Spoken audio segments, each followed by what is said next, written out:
purchase on the header. He actually was favouring there, Gabriel. Come off his shoulder again, I think. Just at the final moment, threw his head at it.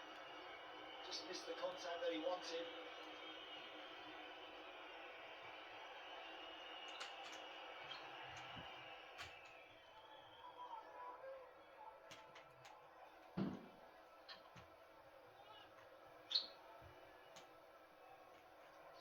Led by two through Martinelli and Havertz either side of half-time. Now Mark Tielemans from a lovely cross by Digne. Miller on the scoreboard, and then 8 minutes later, Cash from the other flank.